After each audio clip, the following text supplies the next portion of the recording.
So, did NXT deliver at Stand and Deliver? I'll give my thoughts here in a few seconds. But first off, I'm going to roll that intro. And I'm going to let you guys go get your drinks, get your snacks, whatever you need for this video. And I'll be right back and we'll discuss NXT Stand and Deliver for 2022. So I'll be back in a few seconds.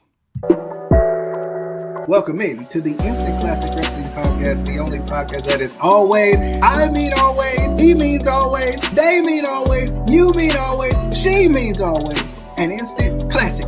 Danny Dunn! Hi, Jake. We will see you on the flippity dippity. Oh yeah. Welcome back to the Juggernaut Show, everybody. And I am here to do my review of WWE NXT Stand and Deliver for 2022. And NXT Stand and Deliver was live this past Saturday. You know, it was during WrestleMania weekend. And, you know, I'm just going to give my overall thoughts, of the show. I thought it was a decent show. But I don't think it's a show that you really need to go out of the way to watch. Like, it didn't feel like your normal WrestleMania weekend type of show. Like your normal like NXT takeovers and stuff. And I still want to call it TakeOver. For some odd reason. I still want to call it TakeOver. But I know it's not called TakeOver anymore.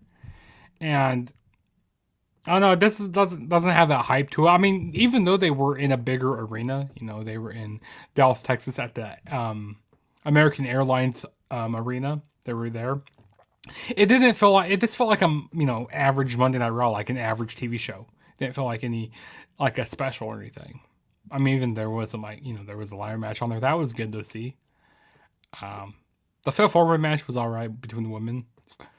But it's like, I don't know, it just didn't have like that buzz around the show. I didn't have the hype. The crowd was kind of dead at some points. That's how I felt. But I tell you what, this is kind of going to a sidebar. The best show of the weekend was definitely, and not NXT, it was definitely Ring of Honor, Supercard of Honor. That was probably the best show of the weekend. Like, the crowd, the energy in that building was so hot. That's probably the best show, like, out of anything during Mania weekend that I watched. I mean, we had so much stuff on. We had GCW. There was so much indie promotions. We had Impact. There was so much stuff on. And I'm kind of happy it's over now because, like, there's way too much wrestling on. And of course, WrestleMania, which I'll be doing my WrestleMania review probably later on tonight. We'll see when I do that. But let's quit wasting time and let's get started with this NXT Stand and Deliver review. So the show kicked off with, I'm not going to talk about the pre-show, but we did have a pre-show match. I guess I'm not going to talk about it. We had the NXT North American Championship match. It was in a ladder match. We had Carmelo Hayes defending the title against Cameron Grimes, Grayson Waller, Santos Escobar, and Solo Sikoa. This was a decent ladder match. I mean, there were some pretty good spots in this match. I really like when Santos Escobar, he did a sunset flip powerbomb off the ladder into another ladder, and that was on Solo Sikoa. And Solo Sikoa, he hit his neck off pretty bad. So hopefully Solo Sikoa's all right. Hopefully he's not injured too bad because he took a pretty nasty bump in that match. Who else? Carmelo Hayes was looking great in this match. He was looking like a very athletic in this match. Grayson Waller, I mean, he did some nice spots, but like, some of them came off a little corny and stuff. Like that elbow drop he tried to hit, it looked like he really hurt himself. I thought he pretty like tore his arm out or something. Like it looked really bad when he took that bump, like took that elbow drop off a ladder into another ladder. Like it was like bridged. I thought he broke his arm or something. We had a lot of managers get involved in this match. I really wasn't a big fan of that. It kind of took away from the match. Like the two guys from what's it called? From Legado del Fantasma, they got involved, Who else got involved? Grayson Waller's backup guy, that big dude. He kind of looks like Veer, but he's not Veer. But I thought it was a decent ladder match, and like I said, there are some decent spots in this match. Got quite a bit of time in this match, but ultimately, Cameron Grimes would end up becoming the new North American champion, which I'm happy for Cameron Grimes here. I'm happy. I don't know why I keep wanting to say Carmelo Hayes. I'm happy for Cameron Grimes here because after all the times he failed of winning titles, he's finally, going straight to the moon. He climbed the ladder and he's going straight to the moon. He hit his cave-in off the top rope, and then he climbed the ladder, and then he got the North American Championship. So, yeah, he's your North American champion now.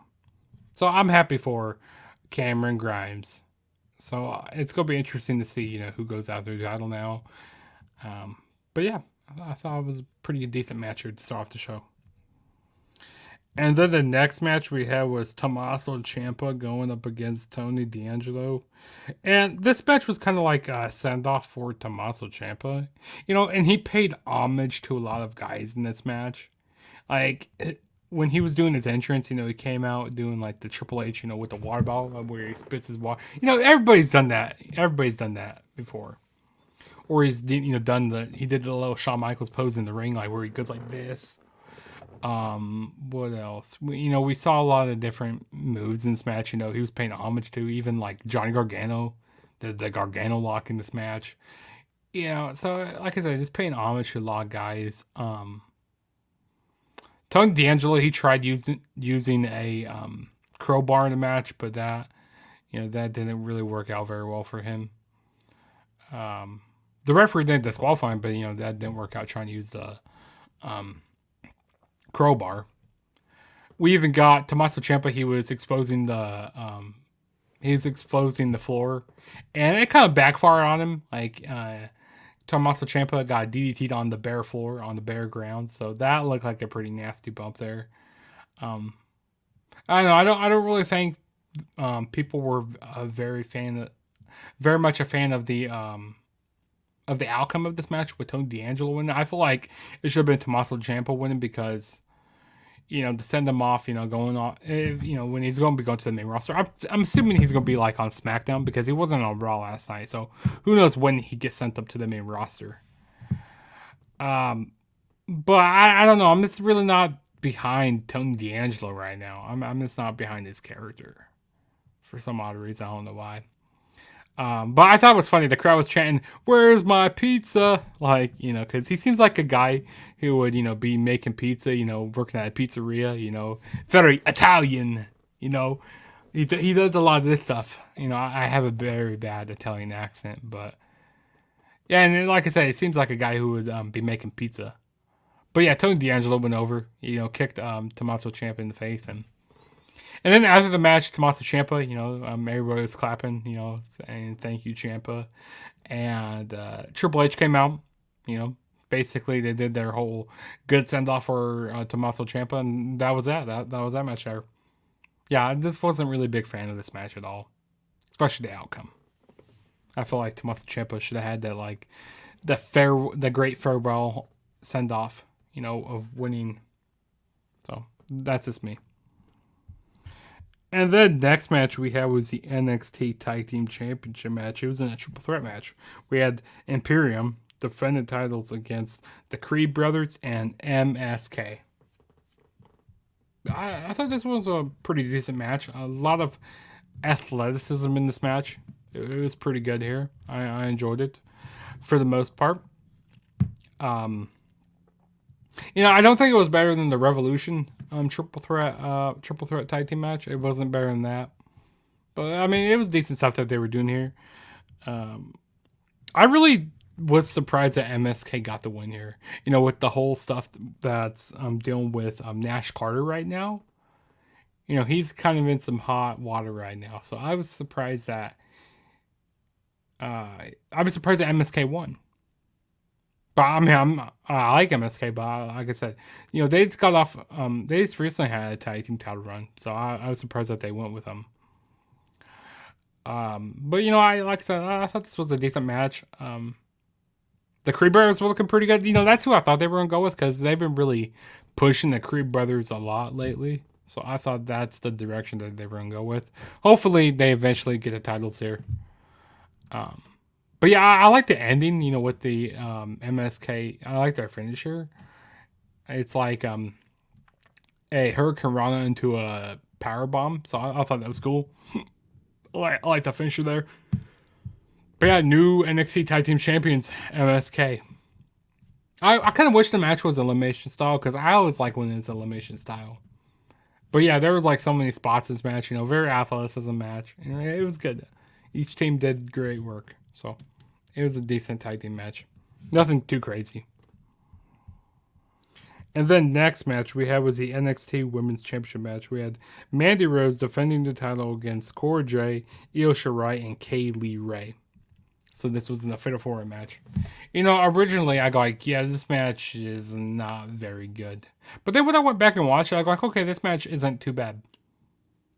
You know, because sometimes I like to go back and watch, you know, to go like, okay, maybe if I didn't like it the first time, I might like it the second time. And I definitely liked it. Was definitely better the second time around when I watched it. Cora Jade, you know, she's still great in the ring, but I think she's slowly getting better. I mean, she is slowly getting better. You know, she's like a mix between AJ Lee and who is it? AJ Lee and I can't think of the other person I was thinking of.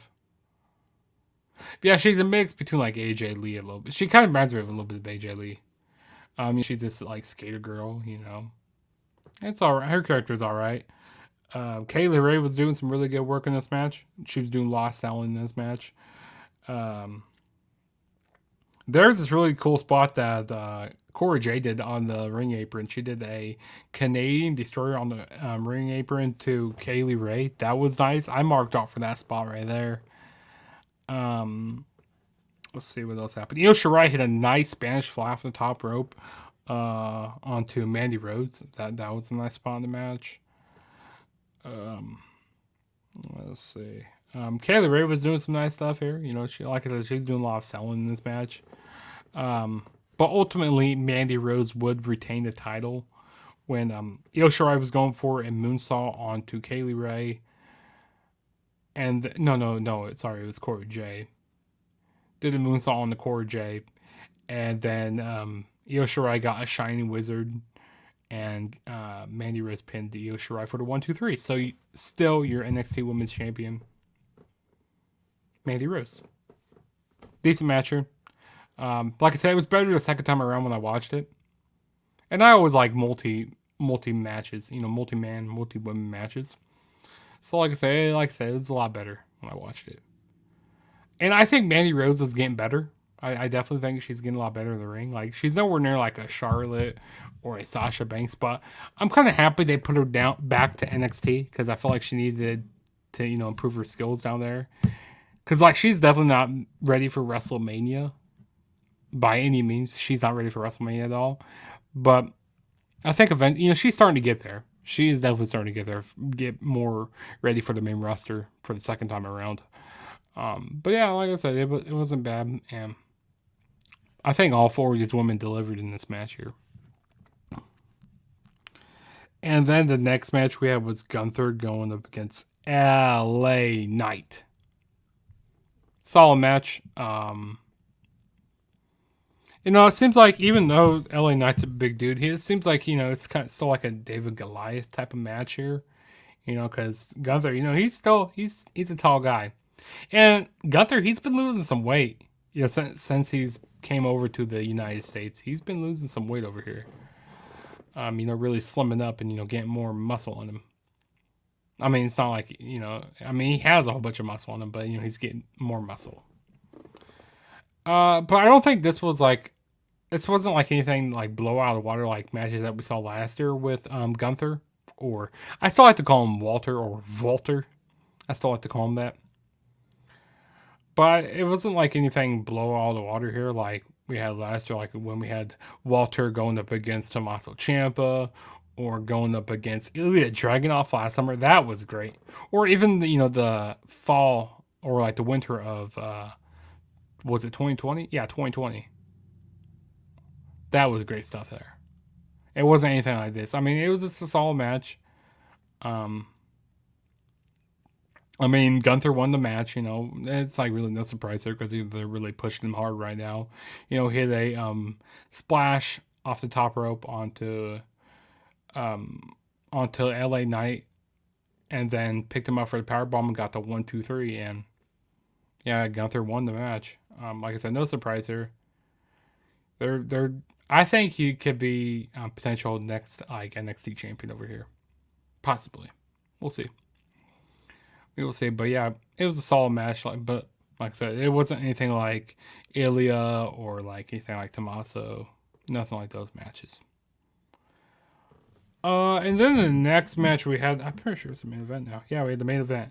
We had the NXT Championship match on the line. We had Dolph Ziggler defending the title against Bron Breakker. Going into this, I thought, hey, Bron Breakker, he's winning hands down. He is winning hands down. Wow, they really swerved me here. I wasn't expecting Ziggler to retain at the show here. Which I'll talk about, Monday Night Raw last night, which, no, really, what's the point of him retaining them? But, I mean, it was a solid match. I mean, Bobby Roode, he played a main part in this match, Third match, he took off the middle turnbuckle, and, he got ejected because, he was trying to get involved. But, the ref didn't disqualify him or didn't throw the match out because, he's a nice referee. He wanted to keep the match going. Dolph Ziggler, it's still weird, with seeing him as NXT champion and stuff. And he likes to copy Shawn Michaels and does a lot of his moveset, hitting the elbow drop, tune up the band for do like sweet chin music, like super kicks and all that. Because, he's basically Shawn Michaels a little bit. That's what Dolph Ziggler does. But, I thought it was going to be more like a Goldberg match where Bron Breakker just basically squashes him really quick. But no. I mean, Dolph Ziggler won the match, which was very, very surprising. And then, Bobby Roode came back out to help, distract. Towards the end of the match, help, distract Bron Breakker, and that's how Dolph Ziggler retained the title. So still your NXT champion, Dolph Ziggler. Then last night on Monday Night Raw, we had a rematch for the NXT Championship, and Bron Breakker got the title back. So what was the point of having Ziggler retain? Why didn't they just have Bron Breakker win the title back at Stand Deliver? And that would have helped me out with my NXT predictions also. Come on, why didn't they just have Breakker win here at this show? But yeah, that was NXT Stand Deliver. Like I said, I thought it was a decent show. It's nothing you need to go out of the way to watch. It was a solid show. And yeah, I mean, I really don't know what else to say about this show. I mean, it doesn't, like I said, it doesn't really feel like NXT takeovers anymore. And the shows, even though they're in big arenas, it just feels like a main roster show, which I think that's more the feel that they're trying to do, get them ready for the main roster. But, man, I miss the days with, the black and gold and, the crowd chanting, NXT, NXT, NXT, or, the crowd being so hyped. Because I remember in 2016 when they had that NXT TakeOver Dallas, oh, my God, that was one of the best takeovers I've seen. That's still one, to this point, that's still one of the best takeovers. There were so many great takeovers, but, it just doesn't really feel like that anymore, with NXT 2.0. And maybe there was, some hardcore fans, not at NXT, they were at different indie shows during the weekend. They were at WrestleCon. Some were getting ready for WrestleMania. Some were getting ready for other shows. So maybe they didn't have the most hardcore fans there. So maybe that's why it wasn't so rowdy. But I think the show delivered, though, in my opinion. But I think it was one of your weaker NXT 2.0 specials. Because I think the best one that they had done so far was probably the New Year's Evil. Or War Games was pretty good. New Year's Evil was good. I mean, Vengeance Day was all right. I mean, it was just a special on TV. So was New Year's Evil. But yeah, like I said, I feel like this was the weakest one so far. But yeah, that was my NXT Stand Delivered review. Go follow me on all my social media platforms. You know, you can see my Twitter right down there. That's the same thing as for my Instagram also. Also, if this is your first time ever checking out my channel, smash that subscribe button. That would really help me out a whole lot. Also, hit that notification bell to be notified every time I make a new video. And also go subscribe to the Instant Classic Wrestling Podcast, the only podcast that is always, and I mean always, an instant classic. And also go subscribe to them tag boys over there, you know, the T.A.G, the Average Gamers podcast. Go subscribe to them. I'll probably be on their WrestleMania review tonight, so stay tuned for that. But this is Juggernaut saying peace out, and I will see you guys on my next video, which probably my WrestleMania review. We'll see when I review it, but yeah, it'll probably be my Mania review. So I'll see you guys later.